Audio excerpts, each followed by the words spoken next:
Did you know that according to the CDC, stroke kills almost 130,000 Americans each year? That's 1 out of every 20 deaths. On average, one American dies from a stroke every 4 minutes, and that means almost 800,000 deaths due to stroke each year.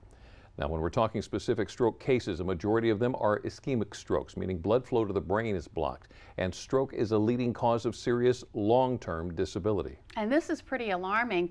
Women are 2.5 times more likely to have a stroke than breast cancer, and more than 4 million people in the U.S. survive a stroke and live with the after effects. For stroke survivors, each day can be a new battle, but you don't have to travel the road to recovery alone. Anna today was walking in with her cane without assistance of a wheelchair. For these 40 stroke survivors, every day is a new challenge. I couldn't even fill out the forms. I started to cry in the office. I was so weak because I was starting to feel useless. Carol was at Bible study when her stroke hit, leaving her in a wheelchair. She was only 31. And Deidre was in her early 30s when she suffered a stroke watching TV. I got a headache, and the bathroom door up, can't vision, and the voice. For stroke survivors, getting back to the life they once had can seem impossible. It takes more than medicine. After a blood clot lodged in her brainstem at the age of 31, Valerie Green was told she would never walk or talk again. But after being inspired by others, she started the B Center, where stroke survivors learn about new treatments and therapies, and most importantly, attend a group called the Hive of Hope. And it's just instant love.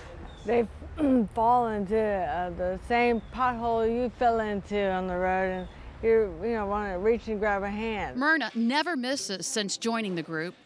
Because I'm able to see people with similar situations as mine or worse, it has given me hope, given me the opportunity to see that I will be able to recover. This month's session is on energy medicine, where alternative techniques are used to heal stroke survivors' bodies. And 99% of our problem is between our ears. And that's where we go beyond, and we can really help someone recover from within. According to the National Stroke Association, 80% of strokes can be prevented by checking for high blood pressure, high cholesterol, and diabetes, and then treating them.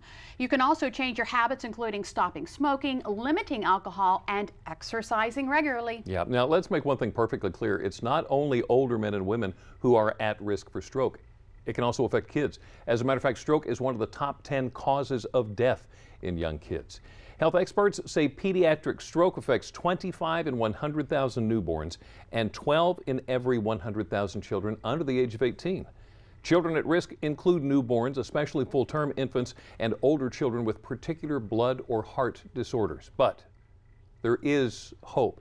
Oftentimes, the quicker you act, the higher your chance of survival. That was certainly true in the case of 15-year-old stroke survivor, Autumn. Touch him. Touch your nose. Touch him again. Touch your nose. Okay, right hand. A simple task for most. Touch his beak. Touch your nose. Touch his beak. Touch your nose.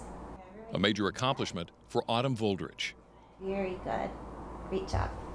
For more than 2 years, Autumn has been working on her motor skills, gaining strength, rehabilitating both her body and her brain. Remember when you couldn't do that? Autumn was 13. I just remember sitting on my bed and complaining of this headache, like the massive headache. Within minutes, she actually went into a seizure and became completely unresponsive. Chris Voldrich called 911. An astute paramedic had a suspicion. I think she's having a stroke and time is brain, and we got to get her out of here. Autumn was airlifted to Children's Hospital for emergency brain surgery because of a ruptured aneurysm. When neurologist Jennifer Armstrong Wells first saw her, Autumn was comatose. And when she finally did wake up, she wasn't able to move the right side of her body, and she wasn't able to speak at all. Autumn spent 4 months in Children's relearning how to live. It turned out so much better than I ever anticipated.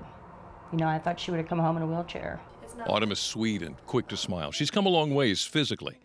Emotionally, it's still a struggle. It's like, why did God put this on me? What'd I do wrong? And Autumn shares her fear. I'm scared to go to sleep, but I know I'm safe, and my body is afraid. People tell Autumn she's a miracle. Her doctor says she's a normal kid. You know, she had a brain injury, she worked hard, she went through a lot, but she's a normal kid. Now, did you catch what the paramedic said? Time is brain. And thanks to such quick action, doctors were able to save Autumn. Isn't that remarkable? That is incredible. And you know, those doctors aren't the only ones who sprung into action to save a life. Up next on DelmarvaLife, we hear Lily's story. A car accident left her clinging to life, but after months of rehab, she's finally on the mend. Hear how her life has changed since that summer day and how a new passion for rowing helps with her remarkable recovery. Well, another form of rowing, or I guess I should say paddling, is being used to help wounded veterans transition back to civilian life. Up next, we'll get a preview of Paddle Second Chance, and I take on last year's one of their competitors and see how I can do in a little stand-up paddleboard competition. Well, Sean's probably going to need some fuel for that big race. Too bad he can't join us in the DelmarvaLife kitchen, because here we are whipping up a rigatoni bolognese. Well, I guess that means more to me. I'm all right. DelmarvaLife, we'll be right back.